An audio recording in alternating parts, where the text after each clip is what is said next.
تجريدي مكتوب قليل. كاينش من هذه كيما يقولوا مضاربه وزعما التاجر راه يربح. راك تشوف فيهم التجار هذوك المخير فيهم يدي 100 دورو. العوام اللي فاتوا الناس كانت تخسر، شوف الفلاح كان يخسر ب 10000 15000 واحد ما يحوس عليه. هذه باريوت تاعو باش يريكيبيري، ما كذبش على خويا دوك راه يربح بصح راه يريكيبيري واش خسر. المواطن راه يعاني.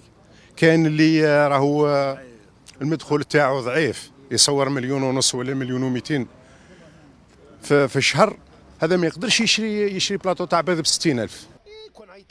ارتفاع غير مسبوق تشهده أسعار البيض عبر مختلف ولايات الوطن، حيث وصل سعر صفيحة البيض بسوق الجملة المتواجد في الكاليتوس بالجزائر العاصمة إلى 540 دينار جزائري، بينما يصل المستهلك في حدود 600 دينار جزائري، وقد يفوق ذلك في بعض المرات، في وقت كانت الصفيحة لا تتجاوز 320 دينار جزائري.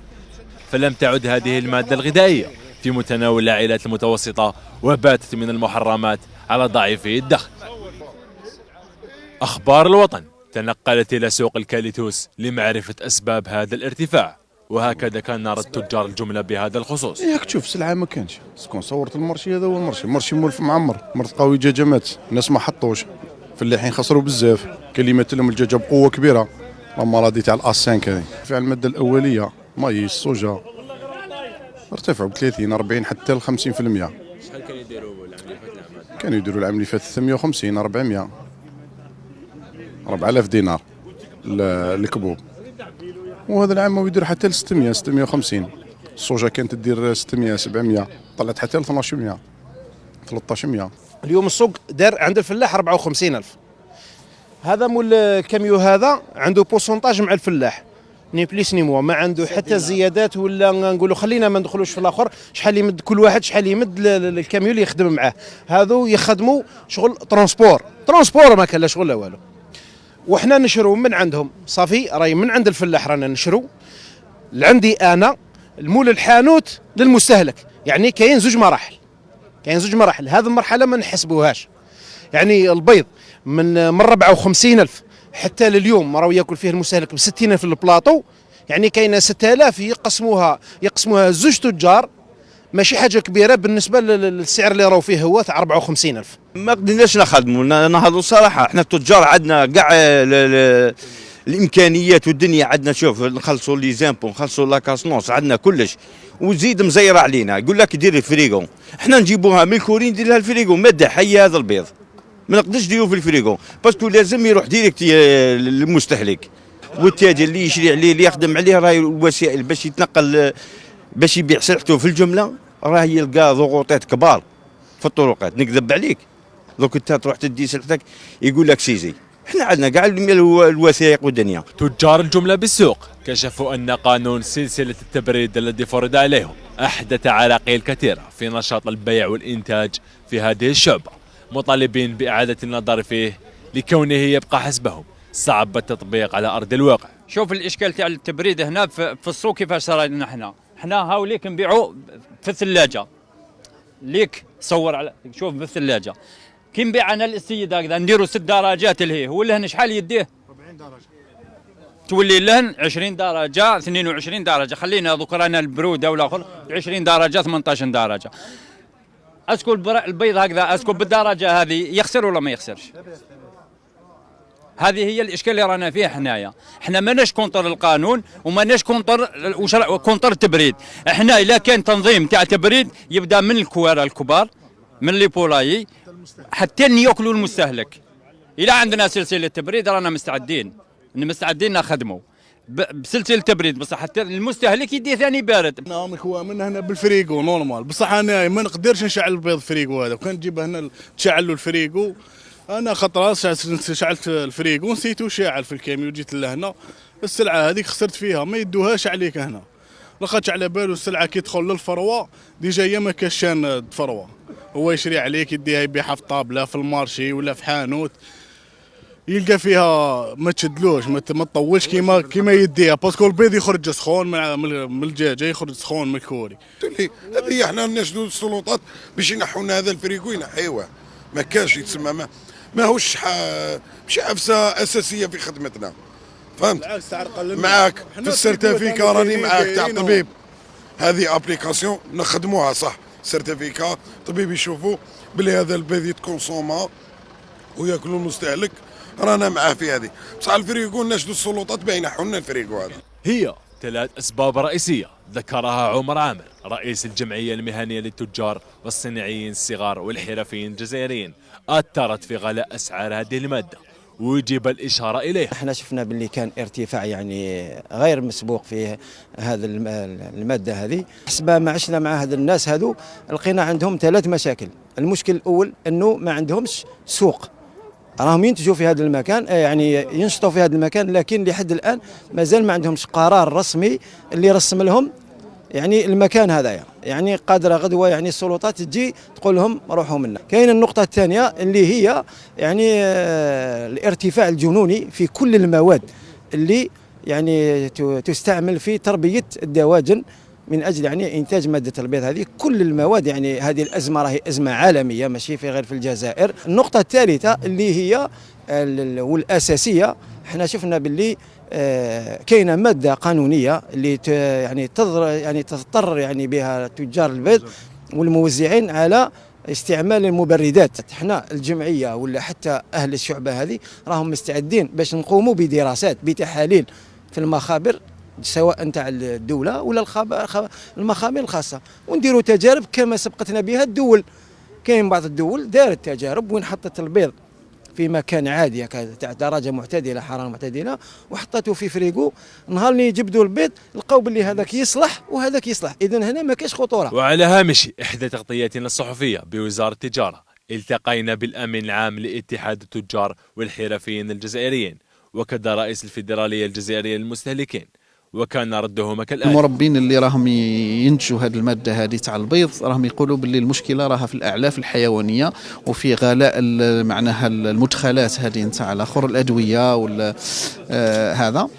يعني هذا امر يعني واقعي صحيح ان المشكل تاع الاعلاف الحيوانيه مشكله كبيره وما قدرناش نحلوها، ما قدرناش نحلوا المشكل نتاع السياده الغذائيه، معنى ان الغذاء نتاعنا سواء تاع الانعام نتاعنا ولا تاع الانسان لازم ينتج هنا محليا. ما يخص الاسعار عامه والبيض خاصه، احنا على بالكم باللي اللي يدير الاسعار ما يديرها حتى واحد، ما يديرهاش اشخاص، يديرها السوق، والسوق هو العرض والطلب هما اللي يديروا.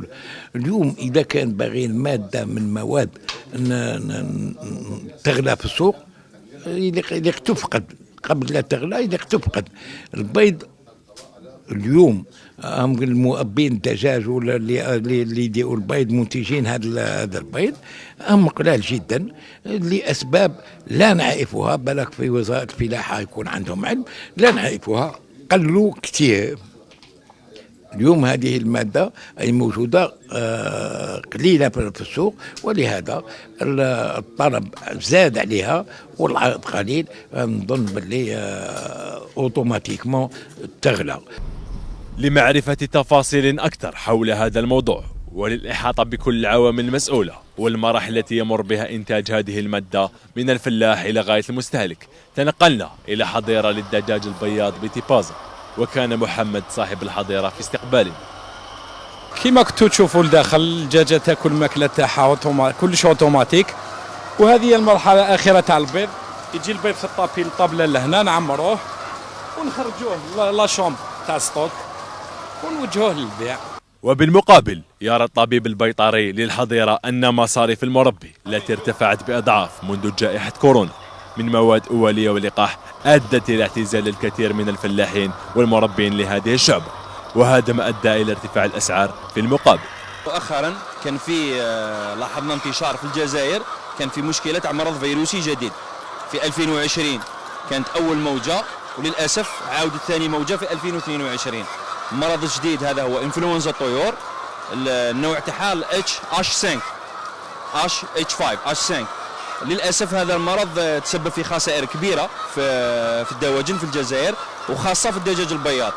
خسرنا بزاف قطعان تاع الدجاج البياض، وهذا أثر بشكل كبير على العدد تاع الدجاج المنتج البيض في الجزائر. اللقاح توفر في شهر 12 في شهر ديسمبر، للأسف تأخر جدا ماشي قليلا للأسف،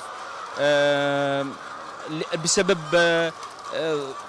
الدياغنوستيك تشخيص المرض كان شويه متاخر، ومعرفه النوع اللقاح اللي لازم يدخل الجزائر، ولكن الحمد لله نقولوا متاخر احسن من لا شيء. الان بدينا نلقحوا وفي نتائج ان شاء الله راهي تخرج في السوق. كل الاسعار تاع المواد الاوليه راهي تضعف ولا اكثر شويه من الضعف. بالنسبه نحكوا على قبل كوفيد، قبل ازمه كوفيد وبعد ازمه كوفيد، كل اسعار المواد الاوليه، الذره، الصوجا، الفوسفات، الفيتامينات كلها تضاعفت اسعارها. هنا بمخزن الحظيرة أين يتم تخزين مواد تغذية الدواجن التي تبقى مصاريفها حسب البيطري أمين تثقل كاهل الفلاحين، ما أدى لانسحاب عدة فلاحين من مزاولة هذه المهنة. اللي خلق وفره في الانتاج وخفض السعر لازم ينخفض سعر المواد الاوليه، ما عندناش حل واحد اخر. الا قعدنا في نفس يعني الاسعار اللي رانا فيها حاليا، سعر التكلفه للاسف تاع البيض ولا تاع الدواجن ولا تاع كل المنتجات الحيوانيه حتقعد مرتفعه، هكا حتبقى مرتفعه. السنتين اللي فاتوا كان في ازمه كبيره في توفر المواد الاوليه. الفوسفات مثلا من سعره من 6000 دينار وصل 40000 دينار. تخيل الفرق. هي الفوسفات أزمة عالمية، ولكن تأثرت علينا احنا كفاعلين في صناعة الدواجن.